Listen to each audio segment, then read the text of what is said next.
동이 트기 전 새벽 5시 30분. 올해 67세인 박명자 할머니는 오늘도 시장에 내다 팔 물건을 챙기며 하루를 준비 중이었다. 손등의 주름은 마치 40년을 한자리에서 버텨온 나무의 나이테처럼 깊었다. 파란 보자기를 펼치는 손길. 시장 바닥에 차가운 시멘트가 무릎을 파고들었지만 이제는 통증인지 익숙함인지 구분이 안 됐다. 낡은 수첩을 펼쳤다. 남편이 쓰던 볼펜으로 적은 글씨들. 10월 3일 중요한 일. 영은행 통장 정리. 유나 저녁 7시. 수첩 첫 페이지에는 1년 전 날짜가 적혀 있었다.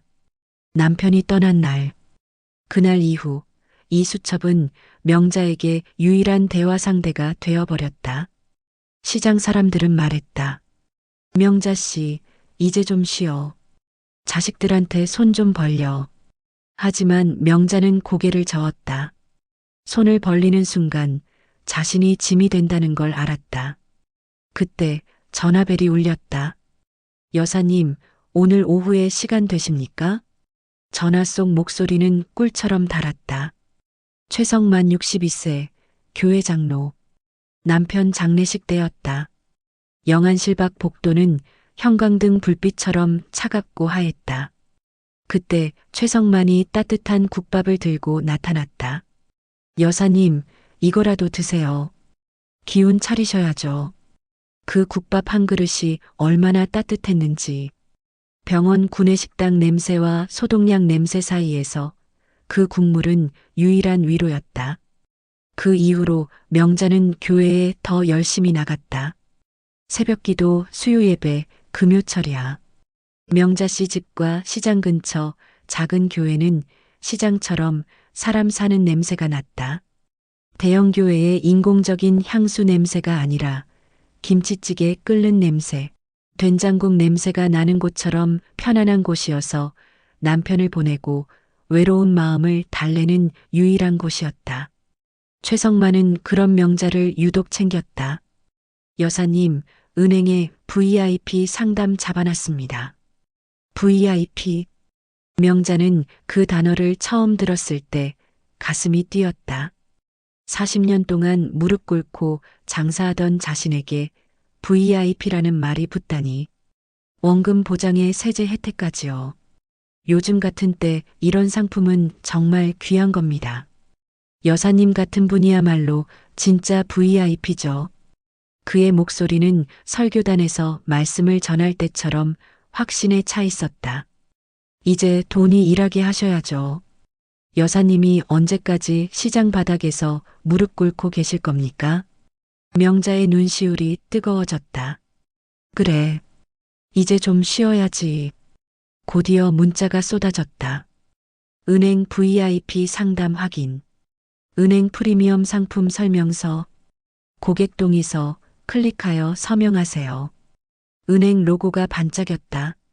서체는 고급스러웠고 레이아웃은 전문적이었다. 명자는 알 듯 모를 듯한 안도감에 휴대폰을 꼭 쥐었다. 이제 좀 쉬어도 되겠지. 저녁 7시. 빌라 현관문이 열렸다. 21살 외손녀 유나가 편의점 도시락 2개를 들고 들어왔다. 외할머니, 저 왔어요. 명자의 얼굴이 환해졌다. 마치 겨울 골목에 처음 켜진 가로등처럼. 유나는 일주일에 3번은 외할머니를 찾았다. 대학 과제를 하면서도 아르바이트를 하면서도 외할머니가 혼자 저녁을 먹는 게 견딜 수 없었다. 도시락을 전자레인지에 돌리며 유나가 물었다. 외할머니, 내일은 뭐 하실 거예요? 응, 영은행 가려고. 장로님이 좋은 상품 있다고. 유나의 손이 멈췄다. 전자레인지 돌아가는 소리만 웅웅거렸다. 외할머니, 혹시 문자 온 거 있어요? 명자가 휴대폰을 건넸다. 유나의 눈빛이 순간 굳었다. 문자함을 열자마자 알 수 없는 링크들이 수십 개. 은행 VIP 상담. 프리미엄 고객 전용. 원금 보장 특별 상품. 유나는 천천히 스크롤을 내렸다. 마치 지뢰밭을 걷는 것처럼 조심스럽게. 외할머니. 유나의 목소리는 떨리지 않았지만 낮고 무거웠다. 요즘 원금 보장이란 말이요. 제일 위험한 단어예요. 특히 문자로 온 링크 타고 서명하면 폰 안에 있는 인증서까지 다 털려요. 아니야. 장로님이야. 명자의 목소리에는 간절함이 묻어났다. 교회 집사님들도 다 장로님 믿는다고 하더라. 나 같은 사람한테 왜 나쁜 짓을 하겠니? 유나는 외할머니의 손을 잡았다. 그 손은 겨울 시장 바닥처럼 차갑고 거칠었다. 외할머니, 신앙이랑 금융은 별개예요. 교회에서 착한 사람이 금융에서도 착한 건 아니에요. 명자의 눈빛이 흔들렸다. 그럼 장로님이 날 속인다는 거니? 아직은 몰라요. 그래서 확인하려는 거예요. 내일 제가 같이 은행 갈게요. 그리고 등기부 등본도 뽑아요. 혹시 외할머니 모르게 근저당 같은 거 잡혔는지. 근저당. 명자는 그 단어를 처음 들었을 때 마치 병원에서 말기라는 단어를 들은 것처럼 심장이 철렁 내려앉았다. 근저당이. 뭔데? 유나가 천천히 설명했다. 집을 담보로 돈을 빌리는 거예요. 외할머니가 서명도 안 했는데 누군가 외할머니 이름으로 할머니 집을 담보로 은행에서 돈을 빌릴 수도 있어요. 명자의 얼굴이 새하얘졌다. 그 집. 40년 동안 시장 바닥에 무릎 꿇으며 비가 오나 눈이 오나 하루도 빠짐없이 나가서 한 푼 두 푼 모아서 산 집. 남편이 떠나고 나서 그 집만이 유일한 버팀목이었다. 유나야. 명자의 목소리가 떨렸다. 내 집 괜찮겠지? 유나는 대답 대신 외할머니를 꼭 안았다. 다음 날 오전 10시 영은행 앞 최성만은 벌써 와 있었다. 백화점 정장 매장에서나 볼 법한 말끔한 수트, 머리에는 고급 왁스 냄새. 명자의 시장 옷차림과는 대조적이었다. 아이고 우리 여사님 여기 앉으세요. 그의 미소는 교회 주보에 실린 사진처럼 환했다. 부지점장님이 오늘 직접 상담해 주신답니다. 그런데 회의가 조금 늦어지신대요. 우리 먼저 사전 동의만 해둘까요? 이건 그냥 상담받겠다는 의사 확인이니까 서명만 살짝 하시면 돼요. 그가 휴대폰을 꺼내 링크를 열었다. 유나가 끼어들었다. 잠깐만요, 장로님. 유나의 목소리는 한겨울 눈바람처럼 차가웠다. 사전 동의면 은행 태블릿으로 받아야 하는 거 아닌가요? 왜 외부 링크를 쓰시는 거예요? 최성만의 미소가 찰나 굳었다. 마치 무대 위 배우가 대사를 잊은 것처럼.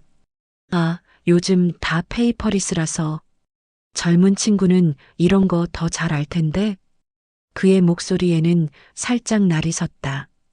유나는 외할머니 휴대폰을 슬쩍 당겼다. 화면을 위로 스와이프. 알림창이 펼쳐졌다. 그리고 그곳에 작은 글씨로 떠 있는 문구. 원격 제어 앱 설치 허용됨. 유나의 심장이 쿵 내려앉았다. 외할머니, 이거 언제 깔았어요? 난 그런 거 모르는데. 유나는 최성만을 똑바로 쳐다봤다. 장로님, 지금 원격 승인으로 인증 앱 열려 있네요. 사전동의 버튼 누르는 순간 외할머니 공동인증서까지 다 뚫리는 거 아시죠?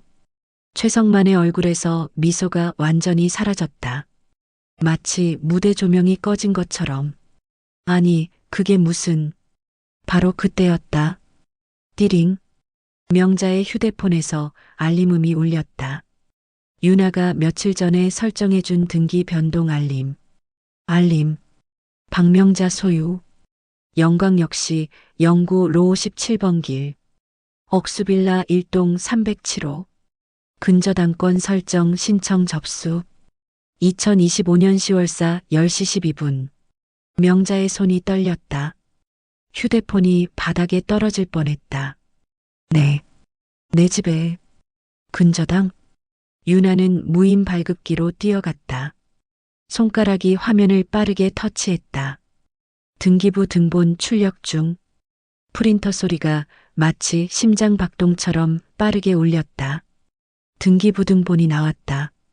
유나의 눈이 한 줄에 고정됐다. 을구.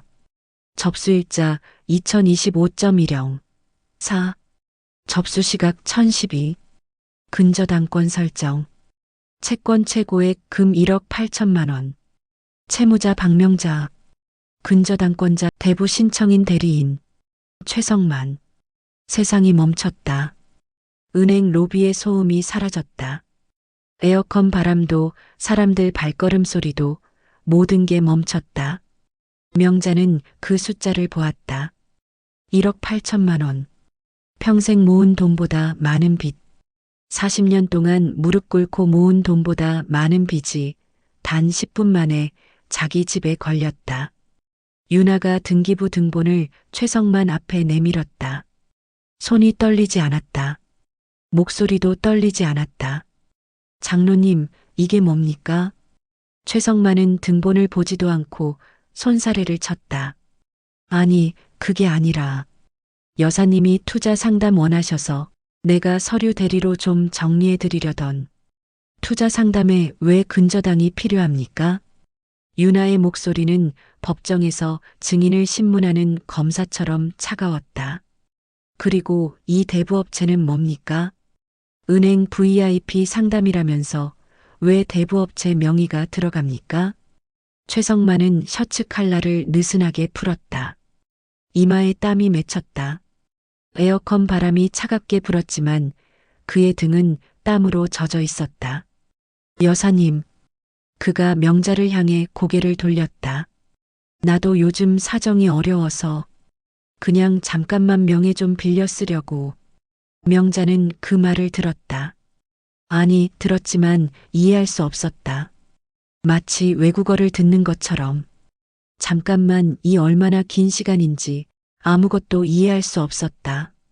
명자의 입술이 떨렸다. 장로님, 목소리가 갈라졌다. 그날, 남편 장례식 날, 장로님이 사주신 국밥. 그거 얼마였어요? 최성만은 대답하지 못했다. 7,000원? 8,000원? 그 국밥 한 그릇 값으로 내 40년을 사려고 하신 겁니까? 명자의 눈에서 눈물이 흘렀다. 하지만 그 눈물은 슬픔이 아니었다. 분노였다. 내가 평생 무릎 꿇고 번 돈이에요. 비 오는 날도, 눈 오는 날도, 남편 장례 치르고 다음 날도 하루도 안 빠지고 나가서 번 돈으로 산 집이에요. 명자의 목소리는 시장에서 흥정할 때처럼 강했다. 그 집을 국밥 한 그릇에 팔 사람으로 보셨어요? 곧 2부에서 뵙겠습니다.